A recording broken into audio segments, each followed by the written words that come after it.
Good morning everyone. चलिए start करते हैं 21 अगस्त से संबंधित सभी महत्वपूर्ण करेंट अफेयर को। इसी के अंतर्गत पहला प्रश्न है कि मंडुआडीह रेलवे स्टेशन, जिसे बनारस नाम कर दिया गया है, यह किस राज्य में स्थित है। तो यहाँ से सबसे पहले आपको ये याद रखना है कि जो मंडुआडीह रेलवे स्टेशन अभी बनारस किया गया है, उसका पहला नाम क्या था, तो मंडुआडीह। एवं दूसरा तो आपको बनारस से यह स्पष्ट हो जाएगा कि यह किस राज्य में अवस्थित है, तो यह उत्तर प्रदेश में है। अब चलिए हम इससे स्पष्ट देख लेते हैं कि उत्तर प्रदेश से संबंधित अन्य करेंट अफेयर को।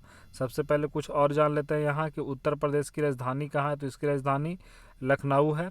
एवं यहाँ के राज्यपाल आनंदीबेन पटेल हैं। यहाँ के मुख्यमंत्री योगी आदित्यनाथ, जो कि बीजेपी पार्टी से हैं। साथ ही यहाँ के लेजिस्लेचर के बारे में देखें तो यहाँ की विधानमंडल के बारे में देखें तो 2 सदनीय है, यानी कि बाई कैमरल है, तो ये भी आपको याद रखना है। यहाँ विधानसभा भी है और विधान परिषद भी। अब आपको ये याद रखना है, चूंकि यहाँ से कई बार प्रश्न पूछ दिया जाता है इस वाले पार्ट से जो अभी घेरा लगाया गया है, क्योंकि इसमें लगभग यूपी का स्थान प्रथम है हर चीज़ में, इसीलिए। तो पहला आपको ये याद रखना है कि जो यहाँ की काउंसिल है, यानी कि यहाँ के जो विधान परिषद है, उसमें यूपी में कितने सीटें हैं, तो 100 सीटें हैं, ये याद रखना है। दूसरा, यहाँ के जो विधानसभा है उसमें कितने सीटें हैं, तो 403 सीटें हैं। इसके अलावा राज्यसभा में यूपी के कितने सदस्य हैं, तो वे 31 सीट हैं, ये भी आपको याद रखना है। लोकसभा में देख लीजिए सबसे ज़्यादा 80 सीट। एवं एरिया के हिसाब से देखिए बाई क्षेत्रफल, तो यूपी का स्थान कौन सा है, तो यूपी का स्थान चौथा है। एवं आबादी के हिसाब से, पॉपुलेशन के हिसाब से जो इसका आबादी है कितना है, तो पहला है। लेकिन अगर डेंसिटी पूछा जाए पॉपुलेशन का, तो उसमें प्रथम स्थान पे कौन है, तो उसमें बिहार है। इसके अलावा अन्य कुछ करेंट अफेयर हो जाए उसे भी देख लीजिए पिछले महीने के, जैसे कि आयुष कवच ऐप उत्तर प्रदेश के द्वारा लाया गया था। बाल श्रमिक विद्या योजना, गौ हत्या अधिनियम में यह भी संशोधन किया गया था उत्तर प्रदेश की वहाँ की विधानमंडल के द्वारा। एवं वर्चुअल अदालत शुरू करने वाला पहला राज्य बना था उत्तर प्रदेश। साथ ही first state to geo community kitchen Google के सहयोग से, ऐसा यूपी के द्वारा किया गया था। नेक्स्ट है कि जियो कम्युनिटी किचन। इसके अलावा क्या है, प्रवासी राहत मित्र ऐप और हर्बल रोड परियोजना। रोड के किनारे लगभग क्या किया जा रहा था, तो जितने भी औषधीय पेड़ है उसको लगाने की बात की जा रही थी, तो ऐसा सारे उत्तर प्रदेश के द्वारा। एवं अन्य देख सकते हैं यहाँ के कुछ नेशनल पार्क हैं, जो जैसे कि Dudhwa national park, Kishanpur wild life sanctuary और कतरनिया घाट वाइल्ड लाइफ सेंचुरी। तीन सभी को आपको उत्तर प्रदेश से रिलेट करके याद रखनी है। तो इसका आंसर क्या हो जाएगा, ए, मंडुआडीह रेलवे स्टेशन उत्तर प्रदेश। अगले प्रश्न की ओर बढ़े तो यहाँ पे बताया जा रहा है कि पीपल्स बैंक ऑफ चाइना ने किस भारतीय निजी बैंक में हिस्सेदारी हासिल की है। तो ये देखिए काफ़ी इंपॉर्टेंट है। एक तरफ अभी चाइना का विरोध चल रहा है, हर व्यक्ति चाइना की वस्तुओं को क्या कर रहा है, तो उसको बाइकआउट कर रहा है। उल्टा जो चाइना है उसकी भारत की वस्तुएं पसंद आ रही है, वे देखिए भारत की चीज़ों पर अपनी दखल दे रहा है। अभी देखिए चाइना ने क्या किया है, तो आईसीआईसीआई बैंक में अपनी हिस्सेदारी को खरीदा है, जिसके लेकर काफ़ी ज़्यादा अभी बवाल मचा था।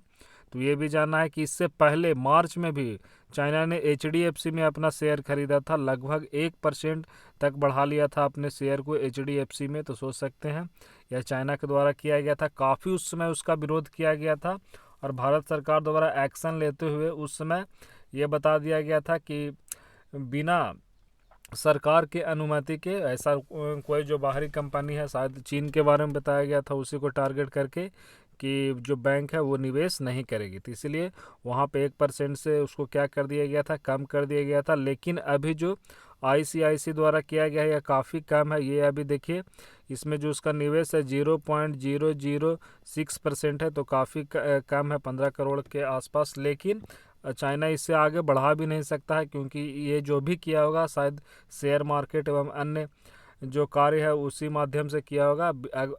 अगर आगे उसे इसमें निवेश करना होगा तो उसे भारत सरकार की अनुमति लेनी होगी, क्योंकि वहाँ पे जो परसेंटेज है वहाँ पे हिस्सेदारी की उसको फिक्स कर दिया गया है। तो बिना भारत सरकार की अनुमति के अब आगे नहीं कर सकती है। तो दूसरा आपको याद रखिएगा कौन है, तो आईसीआईसी बैंक।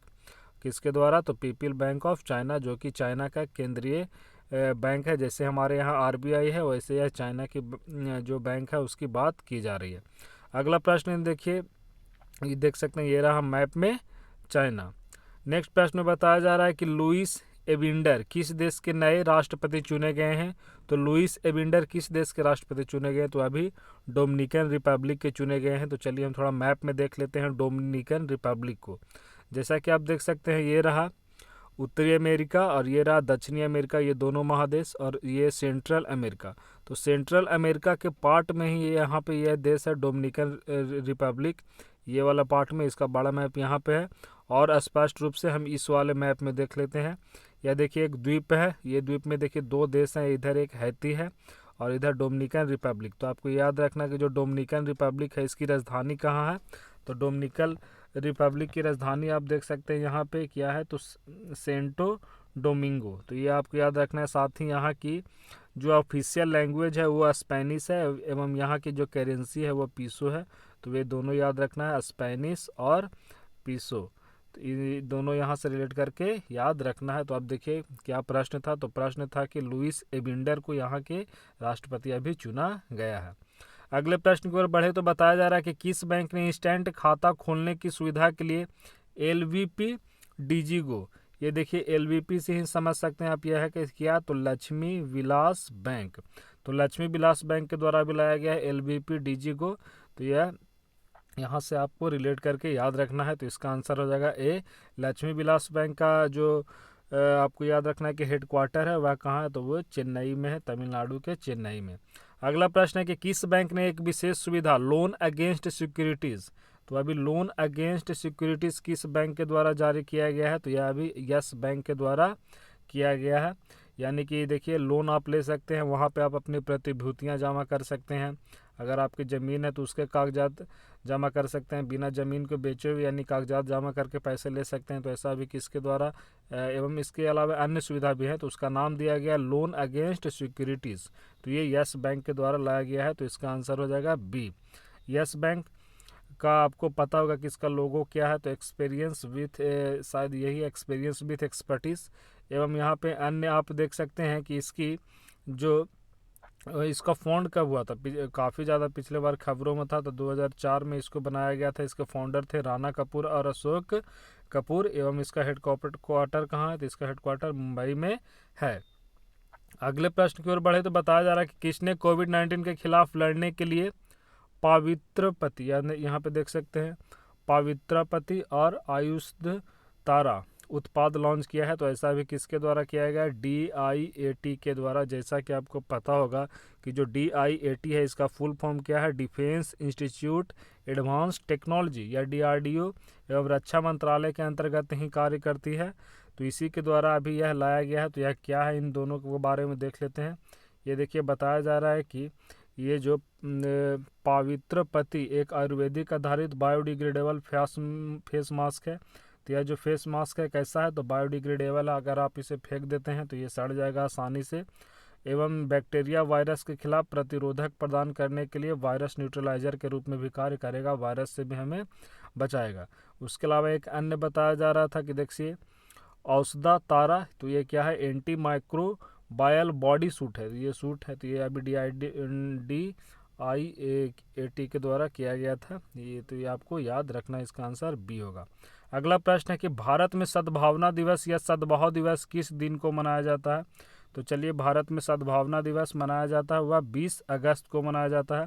अब क्यों मनाया जाता है, वहाँ से हम देखिए अन्य GK के फैक्ट को देखते हैं।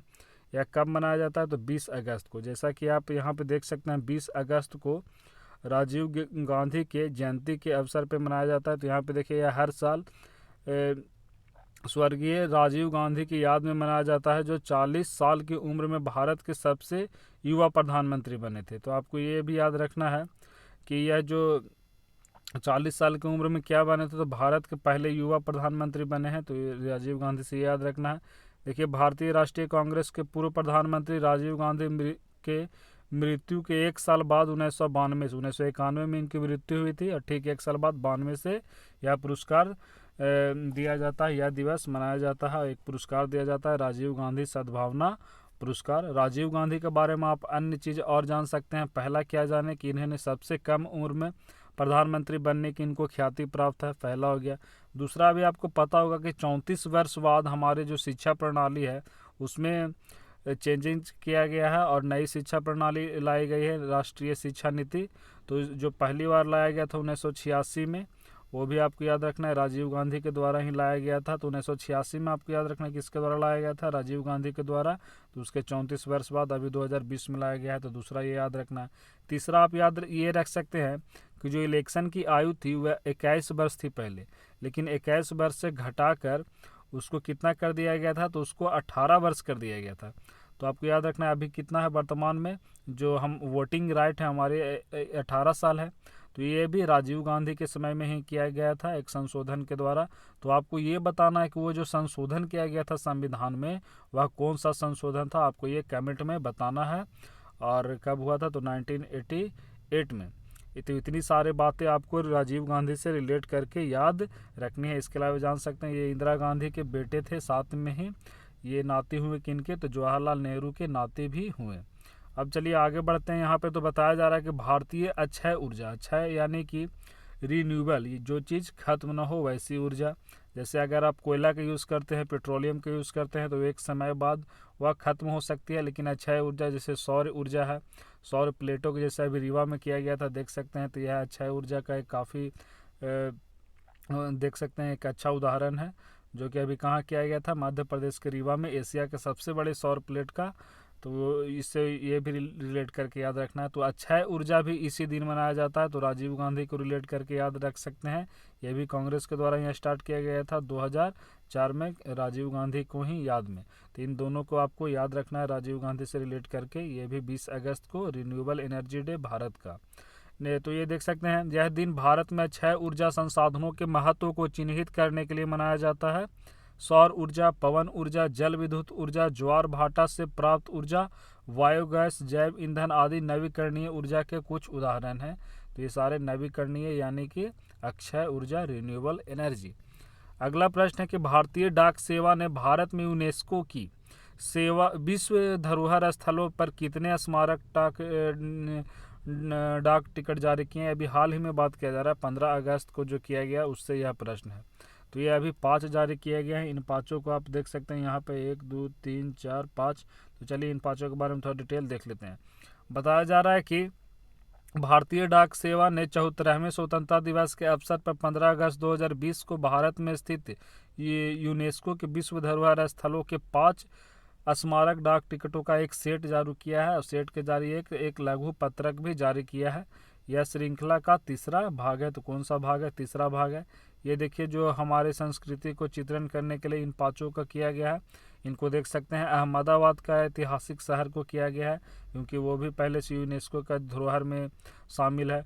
गोवा का जो चर्च है और कॉन्वेंट, उसको किया गया है। पद्दकल स्मारक, ये कर्नाटक में है, उसको किया गया है। खजुराहो के स्मारक समूह को किया गया, कुतुब मीनार को किया गया है। तो इन पाँचों को किया गया है। तो इसका आंसर देख सकते हैं क्या हो जाएगा, 5। अगला प्रश्न यहाँ पे है कि किस संस्था द्वारा खुदरा भुगतान के लिए एक नई अम्ब्रेला इकाई की स्थापना की गई है। तो ऐसा भी किस संस्था के द्वारा किया गया है, तो यह आरबीआई के द्वारा किया गया है। तो इसका क्या हो जाएगा, इसका आंसर हो जाएगा ए। अब आगे देखिए, आप यहाँ पे देख सकते हैं कि आरबीआई जो है इसका हेडक्वार्टर कहाँ है, तो इसका हेडक्वार्टर मुंबई में है। दिल्ली से आपको कंफ्यूज नहीं होना है।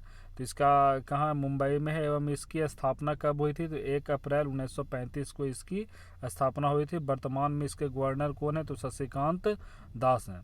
तो इतनी सारे बातों आपको याद रखना है। ये बैंकों का बैंक भी कहा जाता है, हमारा राष्ट्रीय बैंक है आरबीआई। तो ये सारे यहाँ को आपको याद रखना है। तो चलिए यहीं पे वीडियो के समाप्त करते हैं। अच्छा लगा तो प्लीज़ आप इसे आगे बढ़ाएं। धन्यवाद।